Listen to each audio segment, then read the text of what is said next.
Et pour commenter l'actualité du FENO, on accueille le président du pays, Edouard Fritsch. Yorana. Yorana à tous, bonsoir tout le monde. Merci d'être avec nous sur notre plateau ce soir. Président, alors des allègements vont être appliqués. Cela annonce une stabilisation de la situation sanitaire? C'est en tous les cas ce que nous indiquent les chiffres que vous venez de citer d'ailleurs. Il faut toujours déplorer ces décès qui font naturellement mal d'abord à nous-mêmes, mais aussi à ces familles qui perdent un des leurs. Mais les chiffres vont sur une bonne tendance. Donc c'est la raison pour laquelle, avec le haut-commissaire, nous avons estimé qu'il était peut-être aujourd'hui possible de libérer un petit peu plus les contraintes qui nous ont été imposées depuis le début de cette pandémie. Nous n'allons pas encore retrouver une vie normale, il nous faut encore un petit peu de temps. J'espère que sous le mois, nous pourrons vivre normalement. Mais c'est aussi la raison pour laquelle nous pensons à ce pass sanitaire qui pourrait peut-être effectivement accélérer les choses et puis permettre que, par exemple, dans les restaurants, il n'y ait plus de jauge. Aujourd'hui, nous sommes passés de 6 personnes à 8 personnes dans les restaurants avec les distanciations d'usage. Mais bien sûr que je suis comme vous, je souhaite et j'ai envie, effectivement, de retrouver une vie comme on a toujours connue. Donc, on va alléger un petit peu, et tout en observant l'évolution de la maladie. Et justement, avant d'en arriver à l'application du pass sanitaire, on revient sur l'obligation vaccinale que vous avez annoncée hier, le report de cette obligation. Vous parliez de la complexité de son application, Président. Comment allez-vous mettre à profit ces 2 mois de répit? Alors, comme vient de le dire les responsables du patronat, et effectivement, je crois que nous avons besoin, et nous allons commencer dès la semaine prochaine, de séances d'application, de séances d'explication sur l'application de cette loi, parce que c'est vrai qu'elle est non seulement difficile, mais nous avons, au travers de cette loi, nous allons être en contact avec des informations qui sont des informations protégées. Le dossier médical de quelqu'un, d'une personne, est une information qui est effectivement secrète. Et donc, voilà, dans les circuits qui vont être mis en place, que nous avons adoptés la semaine passée, nous allons mieux expliquer, d'abord la portée de cette loi, parce qu'on entend tout dire en ce moment, y compris même les enfants seraient vaccinés à la suite. C'est faux. C'est faux. C'est vraiment lié à ces salariés qui sont en contact avec le public. Nous, dans l'administration, toutes ces personnes qui reçoivent le public pour la constitution de dossiers, pour les informations, nous estimons qu'ils doivent être vaccinés, qu'ils ne soient pas les vecteurs de ce virus. Certaines personnes peuvent se soustraire à cette obligation? Non, ils ne pourront pas se soustraire. Bien sûr que c'est l'obligation de la loi.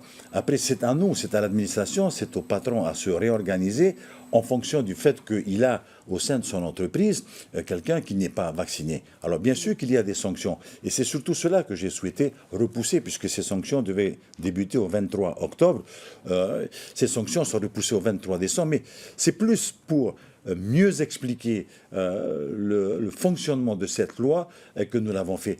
Je le rappelle ici, les amendes qui sont appliquées ne vont pas servir à venir soulager le budget du pays. Ce n'est pas l'objectif. Ces amendes, effectivement, qui sont lourdes, je le reconnais, viennent plutôt stimuler les gens à aller se mettre en conformité par rapport à cette loi qui est applicable à tout le monde, bien sûr, c'est-à-dire aux salariés qui sont en contact avec le public. Mais Président, j'en reviens à Théari Alpha qui se soustrait justement à cette obligation en justifiant le fait d'avoir un statut biologique particulier.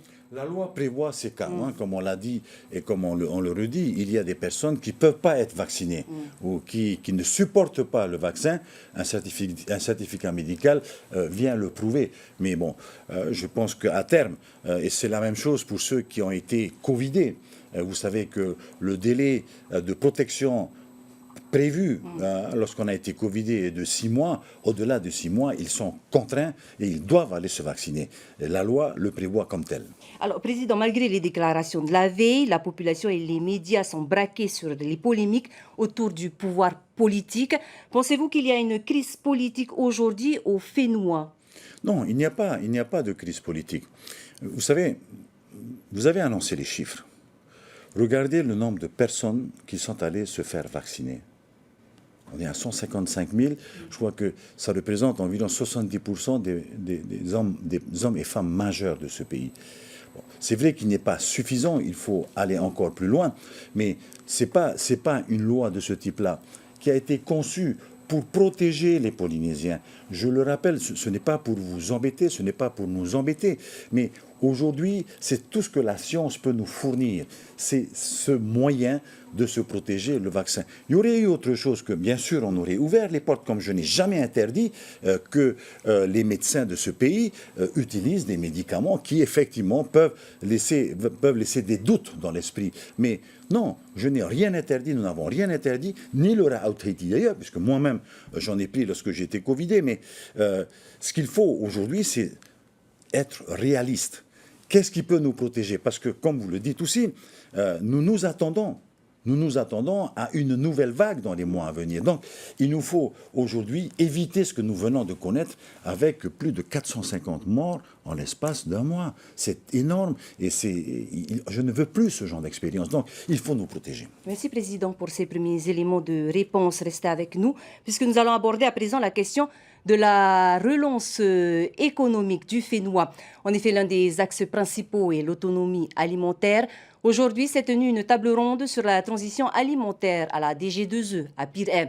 L'objectif du gouvernement est de promouvoir les produits locaux pour une meilleure hygiène de vie et une meilleure santé des Polynésiens.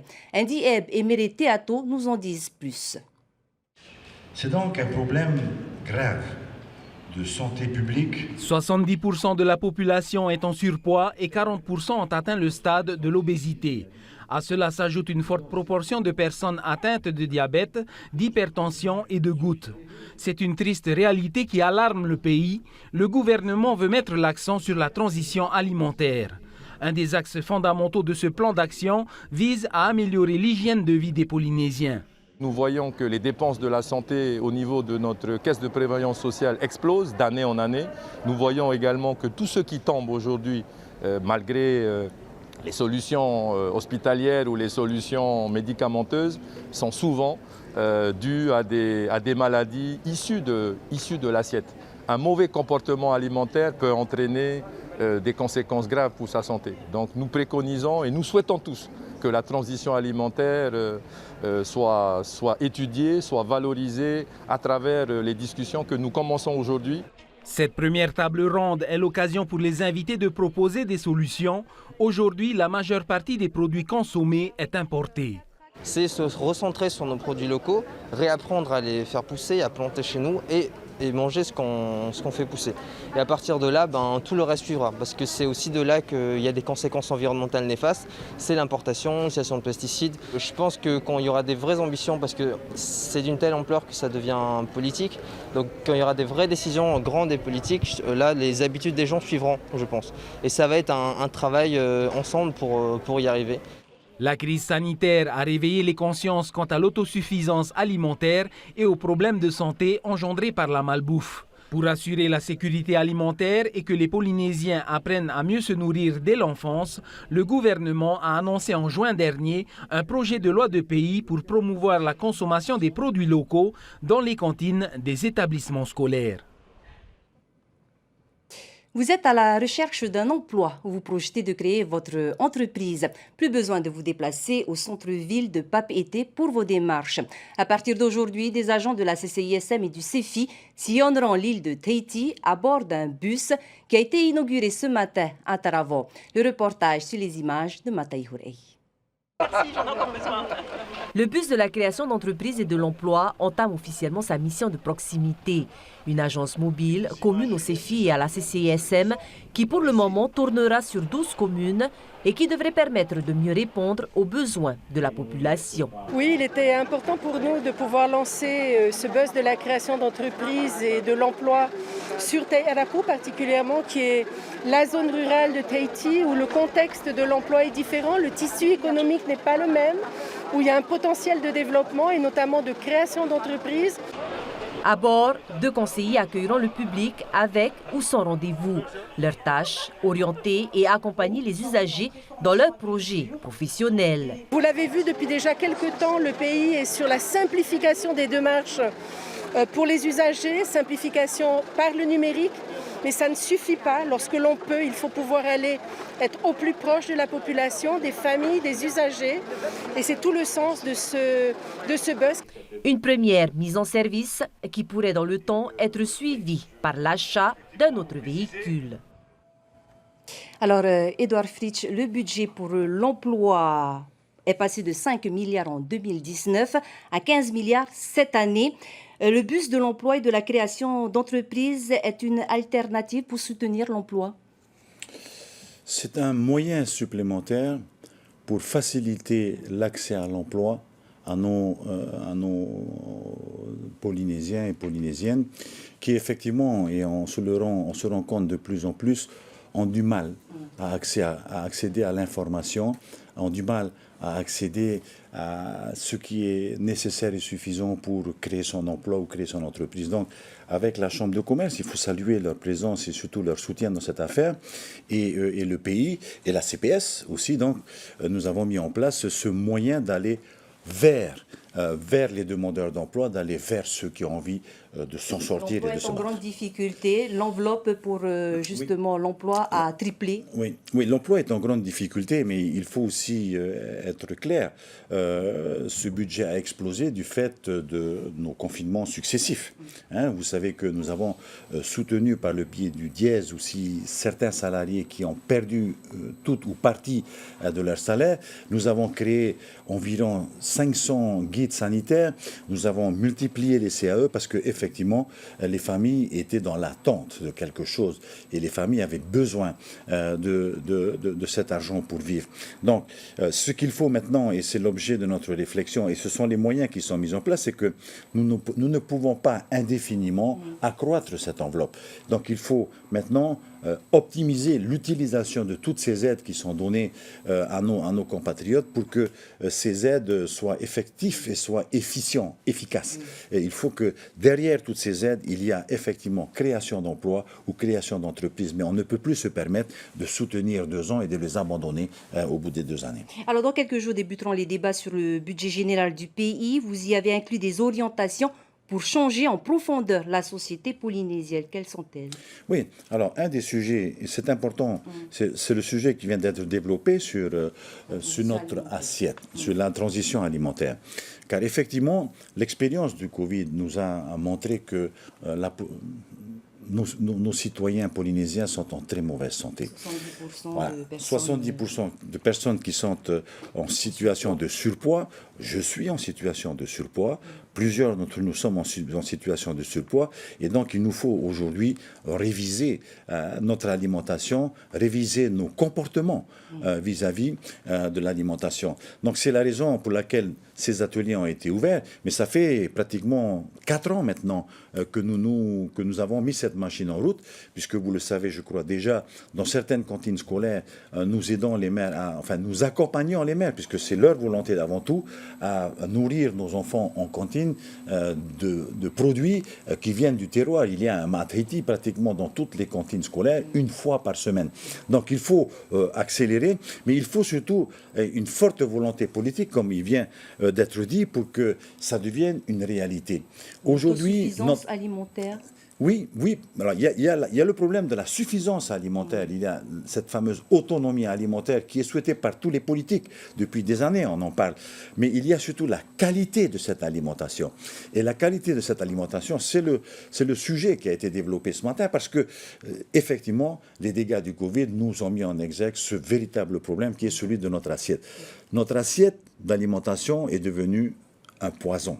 C'est lui qui, aujourd'hui, nous pose des problèmes. Donc, il faut utiliser cette assiette pour qu'il devienne un médicament, quelque chose qui peut nous aider à vivre plus longtemps et à éviter ces maladies non transmissibles, qui est en particulier l'obésité. Dans le plan de relance, on parle aussi d'autonomie énergétique. Ajouter à cela la suffisance alimentaire. Quel est l'objectif finalement du gouvernement? C'est un objectif qui est poursuivi. Je ne l'ai pas inventé, vous savez.